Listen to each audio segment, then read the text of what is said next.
Hello friends, आज हम लोग लेके आए हैं क्लास 10 संस्कृत का पहला चैप्टर मंडलम पार्ट में हम लोग वीवीआई ऑब्जेक्टिव क्वेश्चंस को देखने वाले हैं जो आपके आने वाले मैट्रिक बोर्ड परीक्षा के लिए काफ़ी इंपॉर्टेंट है। अगर आप इस बार मैट्रिक के बोर्ड परीक्षा देने वाले हैं तो इस वीडियो को आप शुरू से लेकर लास्ट तक देख लेते हैं तो आपके मैट्रिक बोर्ड परीक्षा में मंडलम पार्ट से जितने भी प्रश्न पूछे जाएंगे आपसे एक भी प्रश्न नहीं छूटेगा।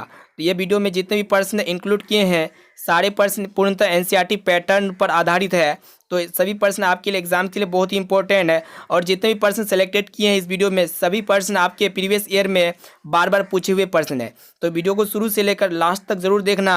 अगर उससे पहले हमारे चैनल पर नए हैं तो चैनल को सब्सक्राइब करके बेल आइकन को प्रेस जरूर करना। तो जल्दी से वीडियो को आप लोग लाइक कर दीजिए। तो देखते हैं आज का पहला नंबर प्रश्न को।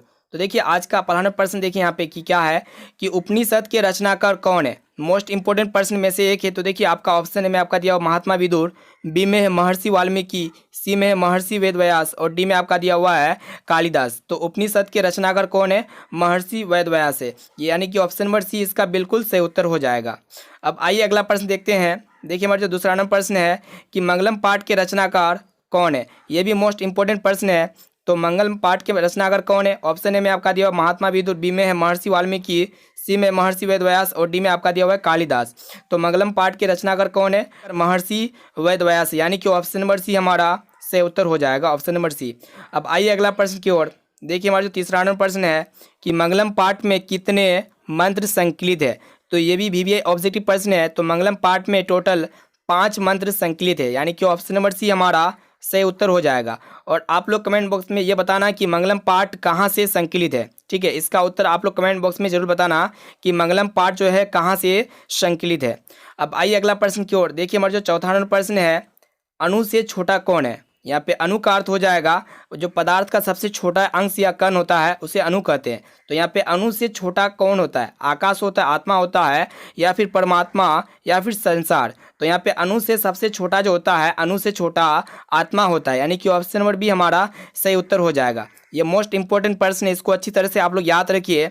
अब आइए अगला प्रश्न देखते हैं। देखिए हमारा जो पांचवा नंबर प्रश्न है कि किसकी जय होती है। तो जय यहाँ पे किसकी होगी? देखिए ऑप्शन में आपका दिया हुआ है सत्य की, क्रोध की, फिर असत्य या फिर मोह की। तो किसकी जय होगा? आपका सत्य की जय होगा, यानी कि ऑप्शन नंबर ए हमारा बिल्कुल सही उत्तर हो जाएगा, सत्य की जय होती है। अब आइए अगला प्रश्न की ओर। देखिए हमारा जो 6 नंबर प्रश्न है ये भी प्रश्न मोस्ट इंपॉर्टेंट है। देखिए यहाँ पे कि क्या कह रहा है कि किसकी जय नहीं होती है। तो यहाँ पे आपका बताना है कि किसकी जय नहीं होगा। ऑप्शन ए में आपका दिया हुआ है सत्य, असत्य, फिर क्रोध, फिर मोह, यानी कि किसकी जय नहीं होती है। तो आपका असत्य की जय नहीं होती है, ऑप्शन नंबर बी हमारा सही उत्तर हो जाएगा। अब आइए अगला प्रश्न देखते हैं। आइए देखिए 7 नंबर प्रश्न को कि उपनिषद में किस महिमा का वर्णन किया गया है। तो ये भी मोस्ट इंपोर्टेंट प्रश्न है। तो देखिए ऑप्शन ए में आपका है 100 विषय, बी में आपका दिया हुआ है पर पुरुष और सी में है देव पुरुष और डी में दिया हुआ है परम पुरुष। तो हमारा इसका सही उत्तर हो जाएगा ऑप्शन नंबर डी, परम पुरुष। अब आइए अगला प्रश्न देखते हैं। आइए देखिए 8 नंबर प्रश्न को कि उपनिषदों की संख्या कितनी है। ये मोस्ट इंपॉर्टेंट प्रश्न है और बहुत बार पूछे गए, 2 से 3 बार ये प्रश्न पूछा हुआ है कि उपनिषदों की जो संख्या होता है वो कितना होता है। तो देखिए उपनिषदों की जो टोटल संख्या होता है 108 होता है, यानी कि ऑप्शन नंबर बी हमारा सही उत्तर हो जाएगा। अब देखते हैं अगला प्रश्न। आइए देखिए 9 नंबर प्रश्न को कि आत्मा के गूढ़ रहस्य की किसमें व्याख्या की गई है। यहाँ पे गूढ़ रहस्य का अर्थ हो जाएगा कि आत्मा के छिपा हुआ जो रहस्य है इसमें किसमें व्याख्या किया गया है। तो ऑप्शन ए में आपका देखिए कि कठोर उपनिषद में किया गया है, या फिर आपका ऑप्शन नंबर बी में दिया हुआ है ईशावास्य उपनिषद में, उसके बाद सी में है श्वेताश्वतर उपनिषद में और डी में आपका दिया हुआ है मुंडक उपनिषद में। तो हमारे सही उत्तर हो जाएगा कठोर उपनिषद, यानी कि ऑप्शन नंबर सही उत्तर हो जाएगा कठोर उपनिषद में। अब आइए अगला प्रश्न देखते हैं। देखिए 10 नंबर प्रश्न को कि परमात्मा की महिमा का वर्णन किसमें किया गया है। ये भी मोस्ट इंपॉर्टेंट प्रश्न है। तो देखिए ऑप्शन ए में आपका दिया हुआ है कठोर उपनिषद, बी में है ईशावास्य उपनिषद और सी में दिया हुआ है श्वेताश्वतर उपनिषद और डी में आपका दिया हुआ है मुंडक उपनिषद। तो इसका सही उत्तर हो जाएगा ऑप्शन नंबर बी, ईशावास्य उपनिषद में जो है परमात्मा की महिमा का वर्णन किया जाता है। अब आइए अगला प्रश्न देखते हैं। देखिए हमारा जो 11 नंबर प्रश्न है कि ज्ञानी लोग और अज्ञानी लोग में अंतर किस में बताया गया है। यानी कि ज्ञानी लोग और अज्ञानी लोग जो है दोनों में अंतर कौन से उपनिषद में बताया गया है। तो ये हमारा जो सही उत्तर हो जाएगा श्वेताश्वतर उपनिषद में जो है ज्ञानी लोग और अज्ञानी लोग में अंतर बताया जाता है, यानी कि ऑप्शन नंबर सी इसका सही उत्तर हो जाएगा। अब आइए अगला प्रश्न देखते हैं। देखिए हमारा जो 12 नंबर प्रश्न है कि सत्य का मुख किससे ढका हुआ है, यानी कि सत्य का जो मुख है किससे ढका हुआ है। तो देखिए ऑप्शन ए में आपका दिया हुआ तांबा में, चांदी में, और सी में लोहा में, और डी में आपका दिया हुआ है हिरण्य पात्र में। तो इसका सही उत्तर हो जाएगा ऑप्शन नंबर डी, हिरण्य पात्र में सत्य का मुख ढका हुआ है। अब आइए अगला प्रश्न देखते हैं। देखिए 13 नंबर प्रश्न को, इस सत्य का खजाना कहाँ है। तो ये भी मोस्ट इंपॉर्टेंट प्रश्न है। तो देखिए ऑप्शन ए में आपका दिया हुआ है पृथ्वी लोक पर, और बी में है नरक लोक पर, और सी में दिया हुआ है देवलोक पर, या फिर डी में है इनमें से कोई नहीं। तो सत्य का खजाना कहाँ पे स्थित है, तो इसका हमारा सही उत्तर हो जाएगा ऑप्शन नंबर सी, देवलोक पर।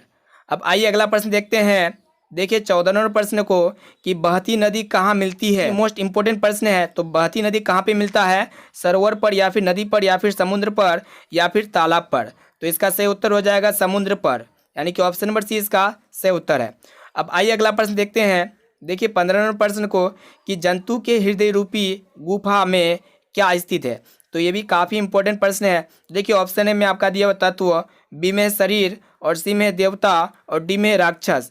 तो जंतु की हृदय रूपी गुफा में क्या स्थित होता है, तत्व स्थित होता है, यानी कि ऑप्शन नंबर ए हमारा बिल्कुल सही उत्तर है, तत्व। अब आइए अगला प्रश्न देखते हैं। देखिए 16 नंबर प्रश्न को कि बराह को प्राप्त करने के विषय में बताया गया है, यानी कि कौन सा उपनिषद में जो है बराह को प्राप्त करने के विषय में बताया गया है। तो हमारा सही उत्तर हो जाएगा ऑप्शन नंबर डी, मुंडक उपनिषद में जो है बराह को प्राप्त करने के विषय में बताया गया, यानी कि ऑप्शन नंबर डी इसका सही उत्तर है। अब आइए अगला प्रश्न देखते हैं। देखिए 17 नंबर प्रश्न को कि देवलोक का मार्ग किससे प्राप्त होता है। तो ये भी मोस्ट इंपॉर्टेंट में से एक है। तो देवलोक का मार्ग जो है किससे प्राप्त होता है, तो सत्य से प्राप्त होता है, यानी कि ऑप्शन नंबर ए इसका सही आंसर हो जाएगा। अब आइए अगला प्रश्न देखते हैं। देखिए 18 नंबर प्रश्न को कि सत्य से क्या प्राप्त होता है, यानी कि सत्य से जो है क्या प्राप्त होता है। तो देखिए ऑप्शन ए में आपका दिया हुआ है पृथ्वी लोक, फिर बी में है नरक लोक, फिर सी में दिया हुआ है देवलोक, और डी में है कोई नहीं। तो सत्य से क्या प्राप्त होता है, देवलोक प्राप्त होता है, यानी कि ऑप्शन नंबर सी हमारा सही उत्तर है, देवलोक। अब आइए अगला प्रश्न देखते हैं। देखिए हमारा जो 19 नंबर प्रश्न है ये भी मोस्ट इंपॉर्टेंट प्रश्न है। देखिए यहाँ पे क्या कह रहा है कि मृत्यु को वश में कौन कर लेते हैं, यानी कि मृत्यु जो होता है उसको वश में कौन कर लेते हैं। तो देखिए ऑप्शन ए में आपका दिया वो मूर्ख, और बी में अज्ञानी, और सी में है विद्वान, और डी में इनमें से कोई नहीं। तो मृत्यु को वश में कौन करता है, विद्वान करता है, यानी कि शिक्षित व्यक्ति करता है, पंडित लोग करता है। तो इसका सही उत्तर हो जाएगा ऑप्शन नंबर सी, विद्वान। तो फ्रेंड्स इस वीडियो में हम लोग 1 से लेकर 19 तक सारे प्रश्न इंपॉर्टेंट है आपके मैट्रिक बोर्ड परीक्षा के लिए। अगर आप भी सर मैट्रिक के बोर्ड परीक्षा देने वाले, या फिर आपके फ्रेंड्स जितने भी है मैट्रिक के बोर्ड परीक्षा देने वाले, तो इस वीडियो को अपने फ्रेंड्स में जरूर शेयर करिए। जितने भी आपका व्हाट्सएप ग्रुप है आपके फ्रेंड्स से मैट्रिक के बोर्ड परीक्षा देने वाले हैं, तो इसमें इस वीडियो को जरूर शेयर करें। इस वीडियो में सारे के सारे प्रश्न इंपॉर्टेंट है। अगर आप हमारे चैनल पर नए हैं तो चैनल को सब्सक्राइब करके बेल आइकन को प्रेस जरूर करना। अगर आप वीडियो को लाइक नहीं किए तो प्लीज़ वीडियो को लाइक कर देना, ठीक है। और इस वीडियो को अपने दोस्तों तक जरूर शेयर करिए। तो दोस्तों फिर से मिलते हैं अगले वीडियो पे।